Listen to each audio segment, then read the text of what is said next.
Now we want to talk about what happens when you turn on the switch. That switching speed creates a wave, because electromagnetic energy moves in waves. If I turn on a nanosecond driver, it starts a wave of energy that's going from 0 to 1 state in a nanosecond. So that energy starts to move into this space. At the same time, it's creating a depletion wave because the energy can't come instantaneously from behind there. So a 1 nanosecond edge depletion wave where the field is being stolen, moving back the other direction towards the power supply, looking for energy.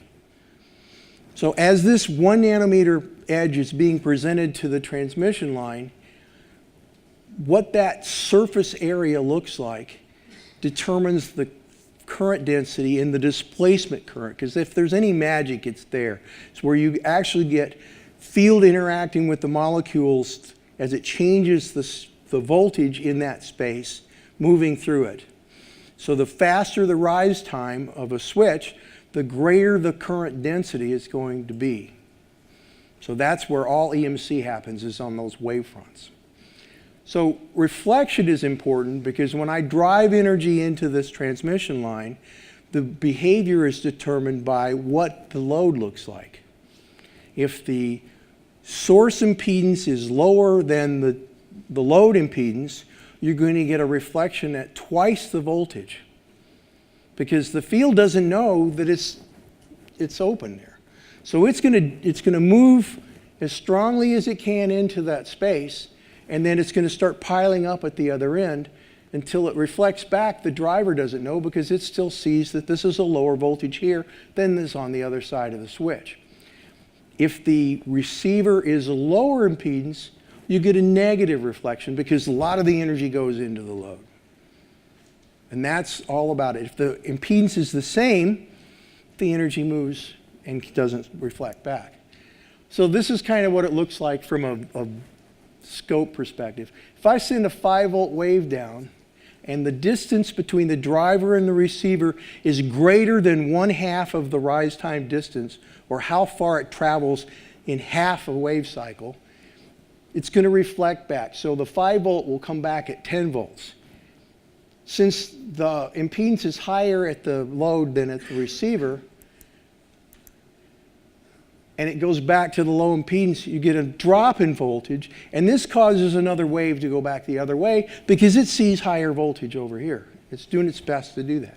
And this will go back and forth until the energy either finally is absorbed by the receiver, some of it's converted to kinetic energy as it moves through the space, most of it's going to radiate. It's going to cause crosstalk. This is ringing. You get ringing when you don't have a impedance match transmission line.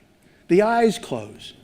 The signals next to it get in trouble. You get distortion in the signals. You get radiated emissions at a frequency that's coherent with the switching speed of the transistor at a period that's determined by the distance between the driver and the receiver. This is bad stuff. And you can manage it by understanding one of the first questions you need to start asking. And it's not always in the data sheet. You've got to know what's the geometry of the IC, because I need to know that for my power supply, and how fast are the IOs switching, because I need to know what I got to do to catch this energy. That tells me what that geometry needs to be. So the whole idea is if I take a bucket of water and I throw it at a small hole in the wall, some of that water is going to go through the hole, but most of it's going to splash back in my face. It's exactly how field moving into a space is going to behave. If I have an open window and I take this same bucket and I throw it out the window, all the energy is going to go out. Or if I have a bucket the same size and I pour it into it. But that's what things happen. So if I'm making it splash back at me, then that water still has to go somewhere. And in the case of a transmission line, it goes back the other way and finds the driver, reflects again, and goes back and forth. So the idea is you want to have the hole or the impedance or the space the energy goes in match the energy that you're driving into it.